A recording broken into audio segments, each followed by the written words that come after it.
একটি প্রশ্ন দিয়ে শুরু করা যাক। বাংলাদেশে সরকারি চাকরিতে যোগ দেওয়ার জন্য প্রতি বছর কত মানুষ পরীক্ষা দেন? সরকারি কর্মকমিশনের তথ্য বলছে প্রতি বছর গড়ে ২০ থেকে ২৫ লক্ষ মানুষ বিভিন্ন সরকারি নিয়োগ পরীক্ষায় অংশ নেন।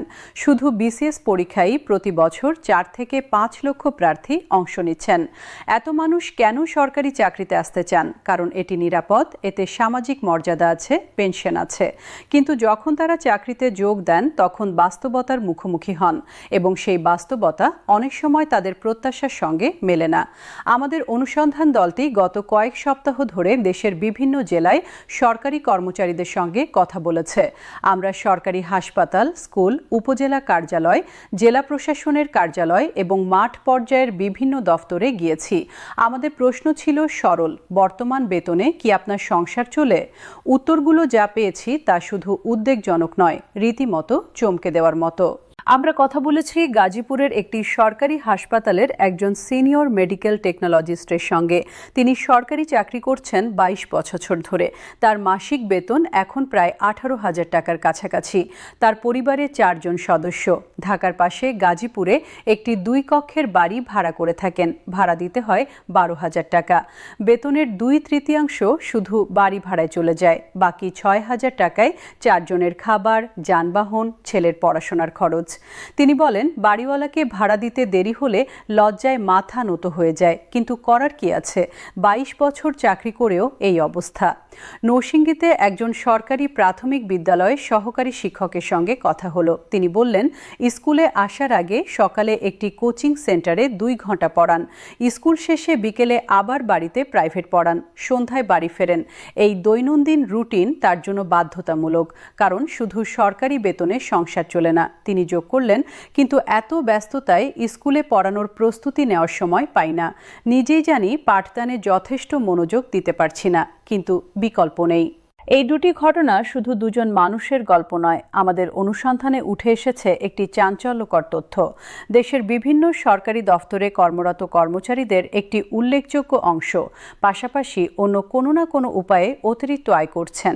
কেউ প্রাইভেট পড়াচ্ছেন, কেউ কোচিং সেন্টারে কাজ করছেন, কেউ ছোট ব্যবসা করছেন, কেউ অন্যের জমি দেখভাল করছেন। এটি তাদের দোষ নয়, এটি একটি সিস্টেমের ব্যর্থতার প্রমাণ। আমাদের অনুসন্ধানে আরও একটি উদ্বেগজনক তথ্য বেরিয়ে এসেছে। বিভিন্ন সরকারি অফিসে দেখা গেছে কর্মচারীরা অফিসের সময়ে মনোযোগ দিতে পারছেন না, কারণ তাদের মাথায় সারাক্ষণ ব্যক্তিগত আর্থিক চিন্তা থাকে। একটি জেলা শহরের সরকারি অফিসের একজন কর্মকর্তা নাম না প্রকাশের শর্তে বললেন, সহকর্মীদের মধ্যে অনেকে অফিসে বসেই ফোনে বিভিন্ন আর্থিক লেনদেন করেন, ধার চান, ধার শোধ করেন। এটি স্বাভাবিক হয়ে গেছে, কারণ মাস শেষে সবার একই সমস্যা। এবার একটু ইতিহাসের দিকে তাকানো যাক। বাংলাদেশে এখন পর্যন্ত ৮টি বেতন স্কেল হয়েছে। প্রথম বেতন স্কেল ১৯৭৩ সালে, তারপর একে একে আসে ১৯৭৭, ১৯৮২, ১৯৮৫, ১৯৯১, ২০৭৭, ২০০৫ এবং সর্বশেষ ২০১৫ সালে ৮ম বেতন স্কেল। লক্ষ্য করলে দেখা যাবে প্রতিটি বেতন স্কেলের মধ্যে ব্যবধান ছিল গড়ে ৫ থেকে ৭ বছর, কিন্তু ৮ম স্কেলের পর ইতিমধ্যে ১০ বছরের বেশি পার হয়ে গেছে, নতুন স্কেলের কোনো খবর নেই। এই অস্বাভাবিক দীর্ঘ বিরতি কেন? এই প্রশ্নের উত্তর খুঁজতে গিয়ে আমাদের অনুসন্ধানে কিছু গুরুত্বপূর্ণ তথ্য সামনে এসেছে। অর্থ মন্ত্রণালয়ের কর্মকর্তাদের সঙ্গে বিভিন্ন সময়ে আলোচনায় জানা গেছে, নতুন বেতন স্কেলের বিষয়ে প্রস্তুতি বিভিন্ন সময়ে শুরু হয়েছে, কিন্তু রাজনৈতিক ও অর্থনৈতিক কারণে তা থেমে গেছে। ২০২০-২১ সালে করোনা মহামারীর কারণে অর্থনৈতিক কৈতিক চাপের কথা বলা হয়েছিল। ২০২২-২৩ সালে বৈশ্বিক মূল্যস্ফীতির কথা বলা হয়েছিল। ২০২৪ সালে রাজনৈতিক পট পরিবর্তনের পর আবার নতুন প্রক্রিয়া শুরু হওয়ার কথা বলা হচ্ছে, কিন্তু কর্মচারীরা বলছেন প্রতিবারই একটা না একটা কারণ থাকে, বাস্তবে কিছু হয় না। আমাদের অনুসন্ধানে একটি চিত্র স্পষ্ট হয়েছে। ৮ম বেতন স্কেলের পর থেকে যদি বার্ষিক ৫% হারেও বেতন বৃদ্ধি হতো, তাহলে একজন গ্রেড ১৫ কর্মচারীর বেতন এখন যা আছে তার তুলনায় অনেকটাই বেশি হতো। কিন্তু বাস্তবে বার্ষিক ইনক্রিমেন্ট যা দেওয়া হয় তা মূল বেতনের মাত্র ৫%। এই সামান্য ইনক্রিমেন্ট মূল্যস্ফীতির চাপ সামলাতে কোনোভাবেই যথেষ্ট নয়। সহজ ভাষায়, প্রতি বছর কাগজে কলমে বেতন বাড়লেও বাস্তবে কেনার ক্ষমতা ক্ষমতা কমছে। এবার আসুন একটি সংখ্যার খেলা দেখি। 2015 সালে একজন গ্রেড 12 কর্মচারীর মূল বেতন ছিল প্রায় 11,000 টাকা। সেই বছর 1 কেজি মোটা চালের দাম ছিল প্রায় 32 থেকে 35 টাকা, অর্থাৎ সেই বেতন দিয়ে প্রায় 300 কেজির বেশি চাল কেনা যেত। এখন সেই একই গ্রেডের কর্মচারী ইনক্রিমেন্ট মিলিয়ে পাচ্ছেন প্রায় 15 থেকে 16,000 টাকা, কিন্তু এখন মোটা চালের দাম কেজি প্রায় 55 থেকে 60 টাকা, অর্থাৎ এখন সেই বেতনে মাত্র 250 থেকে 350 কেজি চাল কেনা যাচ্ছে। শুধু চালের হিসাবেই বোঝা যাচ্ছে প্রকৃত ক্রয় ক্ষমতা কমে গেছে। আমাদের অনুসন্ধানে আরও একটি বিষয় সামনে এসেছে যা সাধারণত আলোচনায় আসে না। সেটি হলো সরকারি কর্মচারীদের ঋণের পরিমাণ। দেশের বিভিন্ন ব্যাংক ও আর্থিক প্রতিষ্ঠান থেকে সরকারি কর্মচারীরা যে পরিমাণ ব্যক্তিগত ঋণ নিয়েছেন তার পরিমাণ গত 5 বছরে উল্লেখযোগ্যভাবে বেড়েছে। সরকারি ব্যাংকগুলোর তথ্য বলছে সরকারি কর্মচারীরা এখন সবচেয়ে বড় ব্যক্তিগত ঋণ গ্রহীতাদের একটি বড় অংশ। এই ঋণের অনেকটাই নেওয়া হয়েছে সংসারের মৌলিক প্রয়োজন মেটাতে, বিলাসিতার জন্য নয়। বাড়ির জরুরি মেরামত, চিকিৎসার খরচ, সন্তানের পরীক্ষার ফি, এই ধরনের কারণে ঋণ নেওয়ার প্রবণতা বাড়ছে। ঢাকার একটি রাষ্ট্রায়ত্ত ব্যাংকের শাখা ব্যবস্থাপক বললেন, সরকারি কর্মচারীদের ঋণ দেওয়াটা সহজ কারণ তাদের বেতন নিশ্চিত, কিন্তু আমরা দেখছি অনেকে প্রতি মাসে বেতন পাওয়ার পরপরই কিস্তি দেন এবং আবার ঋণের জন্য আসেন। এটি একটি চক্রের মতো হয়ে গেছে। বেতন আসে, কিস্তি দেয়, আবার ধার নেয়। এই চক্র থেকে বেরোনোর উপায় তাদের কাছে নেই। এই পরিস্থিতিতে একটি অত্যন্ত গুরুত্বপূর্ণ প্রশ্ন উঠে আসছে যা আমাদের অনুসন্ধানের কেন্দ্রবিন্দু। এই আর্থিক চাপ কি সরকারি সেবার মানকে প্রভাবিত করছে, এবং যদি করে তাহলে সেই ক্ষতির পরিমাণ কতটুকু? এই প্রশ্নের উত্তর পেতে আমরা কথা বলেছি সরকারি সেবা গ্রহণকারী সাধারণ মানুষদের সঙ্গে। নারায়ণগঞ্জের একটি সরকারি হাসপাতালে চিকিৎসা নিতে আসা একজন বয়স্ক রোগী বললেন, ডাক্তার আসেন কিন্তু মন দিয়ে দেখেন না মনে হয়, তাড়াহুড়ো করেন সবসময়, হয়তো অন্য কোথাও যাওয়ার তাড়া আছে। আমরা গরিব মানুষ, বেসরকারি হাসপাতালে যাওয়ার সামর্থ্য নেই, তাই এখানেই আসতে হয়, কিন্তু ভালো সেবা পাওয়া কঠিন হয়ে যাচ্ছে। একটি সরকারি প্রাথমিক বিদ্যালয়ের ছাত্রের অভিভাবক বললেন, স্যার ক্লাসে ঠিকমতো পড়ান না বলে বাচ্চা নালিশ করে, তাই কোচিংয়ে দিতে হয়েছে, কিন্তু সেই একই স্যার কোচিং সেন্টারে পড়ান। এই বিষয়টি নিয়ে আমাদের কথা বলার সুযোগ নেই, কারণ তিনি না পড়ালে কোনো ব্যবস্থা হবে না। এই অভিযোগ বিচ্ছিন্ন নয়। দেশের বিভিন্ন এলাকায় এই প্রবণতার কথা আমাদের অনুসন্ধানে উঠে এসেছে। একটি সরকারি ভূমি অফিসে সেবা নিতে আসা একজন কৃষক বললেন, কাজটা করাতে অনেক সময় লেগেছে, বারবার আসতে হয়েছে, তারপরও কাজ হচ্ছিল না, শেষে মাঝখানে কিছু খরচ করতে হয়েছে, তখন দ্রুত হয়ে গেছে। এই কথাটি আমাদের অনুসন্ধানের সবচেয়ে সংবেদনশীল দিকটি স্পর্শ করেছে। ঘুষ বা অনিয়মিত লেনদেনের বিষয়টি এখানে স্পষ্টভাবে ভাষায় না বললেও বোঝা যাচ্ছে। এই বাস্তবতাকে অস্বীকার করার উপায় নেই। আমরা দুর্নীতি দমন কমিশনের কিছু প্রতিবেদন পর্যালোচনা করেছি। সেখানে দেখা গেছে যেসব সরকারি কর্মচারীর বিরুদ্ধে দুর্নীতির অভিযোগ আসছে তাদের একটি উল্লেখযোগ্য অংশ নিম্ন ও মধ্যম গ্রেডের। একজন দুর্নীতি বিশেষজ্ঞ বললেন, এটি কোনো সাধারণীকরণ নয়, তবে একটি প্যাটার্ন আছে। যেসব পদে দুর্নীতির ঘটনা বেশি সেসব পদে বেতন তুলনামূলকভাবে কম। এই সম্পর্কটি পুরোপুরি কার্যকারণ সম্পর্ক নয়, কিন্তু একটি যোগসূত্র অবশ্যই আছে। বেতন কম হলে দুর্নীতির সুযোগ ও প্রলোভন দুটোই বাড়ে। আমাদের অনুসন্ধানে আরেকটি দিক উঠে এসেছে যা হয়তো সবচেয়ে গুরুত্বপূর্ণ, তা হলো সরকারি চাকরিতে মেধাবীদের আগ্রহ কমে যাওয়ার প্রবণতা। 5টি শীর্ষস্থানীয় বিশ্ববিদ্যালয় সাম্প্রতিক স্নাতকদের মধ্যে একটি অনানুষ্ঠানিক জরিপে দেখা গেছে বিসিএস বা সরকারি চাকরিকে প্রথম পছন্দ হিসেবে দেখছেন এমন শিক্ষার্থীর সংখ্যা আগের তুলনায় কমছে।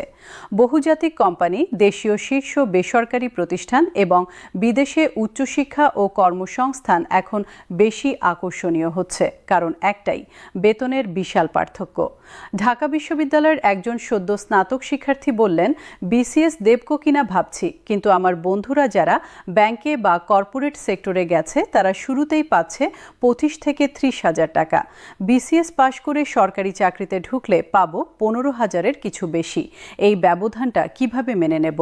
তার এই কথাটি হয়তো অনেকেরই প্রতিনিধিত্ব করছে।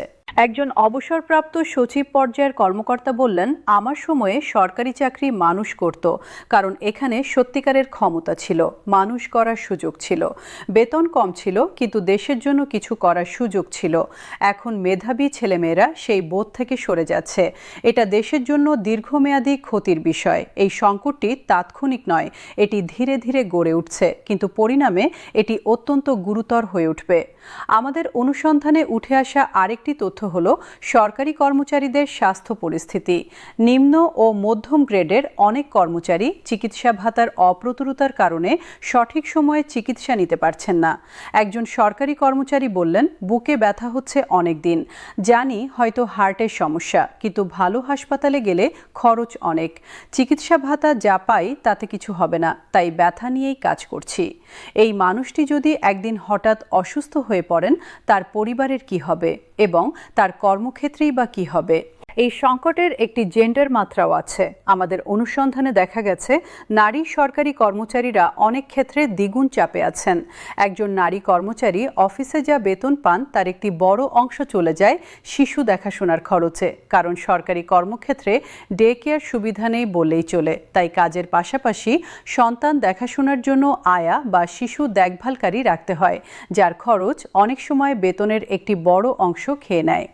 চট্টগ্রামের একজন নারী উপজেলা কর্মকর্তা বললেন, আমার ছেলের বয়স ৩ বছর, বাড়িতে একজন সহায়ক রাখতে হয়, তার বেতন দিতে হয়, প্লাস যাতায়াত, খাবার সব মিলিয়ে আমার বেতনের প্রায় 1/3 শুধু এই খাতে চলে যাচ্ছে। আমি কাজ করছি মূলত কর্মসংস্থান অক্ষুণ্ণ রাখতে, সত্যিকারের সঞ্চয় বলতে কিছু নেই। নারী কর্মচারীদের এই বিশেষ পরিস্থিতি নবম বেতন স্কেলের আলোচনায় অন্তর্ভুক্ত করা অত্যন্ত জরুরি। আমাদের অনুসন্ধান দল সিলেটের একটি চা বাগান সংলগ্ন এলাকায় কর্মরত একজন সরকারি স্বাস্থ্যকর্মীর সঙ্গে কথা বলেছে। তিনি দুর্গম পাহাড়ি এলাকায় কাজ করেন, মোবাইল নেটওয়ার্ক দুর্বল, রাস্তাঘাট খারাপ। তার কাজ হলো প্রান্তিক মানুষদের স্বাস্থ্যসেবা দেওয়া। তিনি বলেন, এখানে কাজ করাটা অনেক কষ্টের, বাজার থেকে দূরে, পরিবার থেকে দূরে, কিন্তু এখানকার মানুষের কথা ভেবে থেকে যাই। তবে সব সময় ভয় লাগে, যদি নিজে অসুস্থ হই, যদি কোনো বিপদ হয়, তাহলে এই বেতনে পরিবারের কি হবে? এই ভয়টা সারাক্ষণ মাথায় থাকে। প্রত্যন্ত এলাকায় কর্মরত কর্মচারীদের জন্য বিশেষ ভাতার ব্যবস্থা আছে ঠিকই, কিন্তু তা বাস্তব পরিস্থিতির তুলনায় অপ্রতুল। অনেক ক্ষেত্রে এই ভাতাগুলো ঠিকমতো পাওয়া যায় না বলেও অভিযোগ আছে। ফলে যে কর্মচারী সবচেয়ে কঠিন পরিস্থিতিতে কাজ করছেন, তিনি সবচেয়ে বঞ্চিত হচ্ছেন। এই পুরো অনুসন্ধানে একটি বিষয় বারবার উঠে এসেছে, সরকারি কর্মচারীদের মনোবল। মনোবল একটি অদৃশ্য শক্তি, কিন্তু এর প্রভাব অত্যন্ত দৃশ্যমান। একজন মনোবল সম্পন্ন কর্মচারী নিজে থেকে উদ্যোগ নেন, জনগণকে সেবা দিতে আগ্রহী থাকেন, সমস্যার সমাধান খোঁজেন। কিন্তু একজন হতাশ কর্মচারী কেবল নির্দেশ পালন করেন, সৃজনশীলতা হারান এবং ধীরে ধীরে নিষ্ক্রিয় হয়ে পড়েন। আমাদের অনুসন্ধানে পাওয়া কথাগুলো বলছে, দেশের বিভিন্ন প্রান্তে সরকারি কর্মচারীদের মধ্যে হতাশা বাড়ছে। একজন সিনিয়র সরকারি কর্মকর্তা, যিনি 30 বছর ধরে চাকরি করছেন, তিনি বললেন, আমি যখন প্রথম চাকরিতে যোগ দিয়েছিলাম তখন একটা উত্তেজনা ছিল দেশের জন্য কিছু করার। এখন দেখি নতুন যারা আসছেন তারা অনেকেই শুরু থেকেই একটা ক্লান্তি নিয়ে আসছেন, হয়তো বেতনের হিসাব মিলাতে পারছেন না, হয়তো অনেক কষ্টে পড়াশোনা করে এসে এই অবস্থা দেখে মন ভেঙে যাচ্ছে। এই প্রবণতা দেশের প্রশাসনিক ভবিষ্যতের জন্য একটি বিপদ সংকেত। নবম বেতন স্কেলের দাবিটি তাই শুধু বেতন বৃদ্ধির দাবি নয়, এটি দেশের প্রশাসনিক ব্যবস্থাকে সচল ও কার্যকর রাখার একটি অপরিহার্য শর্ত। এই দাবিটি পূরণ না হলে আগামী দশকে বাংলাদেশের সরকারি প্রশাসন কেমন হবে সেই প্রশ্নের উত্তর উদ্বেগজনক হতে পারে। অন্তর্বর্তীকালীন সরকারের সামনে এটি একটি পরীক্ষার মুহূর্ত। ডক্টর মুহাম্মদ ইউনূসের নেতৃত্বাধীন সরকার প্রশাসনিক সংস্কারের কথা বলছে, কিন্তু সংস্কার কেবল নিয়ম কানুন বদলে হয় না। সংস্কারের একটি গুরুত্বপূর্ণ দিক হলো মানুষকে অনুপ্রাণিত করা, এবং অনুপ্রাণিত মানুষ তৈরির একটি বাস্তব পথ হলো তাদের ন্যায্য পারিশ্রমিক দেওয়া। আমাদের অনুসন্ধানে যে ছবিটি উঠে এসেছে তা একটি সতর্ক বার্তা। এই বার্তা শুধু সরকারের জন্য নয়, রাজনৈতিক দলগুলোর জন্য, নীতি নির্ধারকদের জন্য এবং দেশের প্রতিটি সচেতন নাগরিকের জন্য। একটি রাষ্ট্র তখনই সত্যিকারের শক্তিশালী হয় যখন সেই রাষ্ট্রের সেবায় নিয়োজিত মানুষগুলো সম্মান ও মর্যাদার সঙ্গে জীবনযাপন করতে পারেন। 14 লক্ষ সরকারি কর্মচারী এবং তাদের পরিবারের কথা ভাবলে এটি প্রায় 5 থেকে 6 কোটি মানুষের জীবনের সঙ্গে সরাসরি যুক্ত। এই মানুষগুলোর জীবনে যদি অর্থনৈতিক স্বস্তি আসে তাহলে দেশের সামগ্রিক পরিবেশে একটি ইতিবাচক পরিবর্তন আসবে। নবম বেতন স্কেল সেই পরিবর্তনের একটি গুরুত্বপূর্ণ পদক্ষেপ হতে পারে এবং এই পদক্ষেপটি যত দ্রুত নেওয়া হবে দেশ তত দ্রুত এর সুফল পাবে। আমাদের অনুসন্ধান শেষ হচ্ছে এখানেই, কিন্তু এই প্রশ্নের উত্তর খোঁজার দায়িত্ব রাষ্ট্রের এবং সেই দায়িত্ব এড়ানোর সুযোগ আর নেই।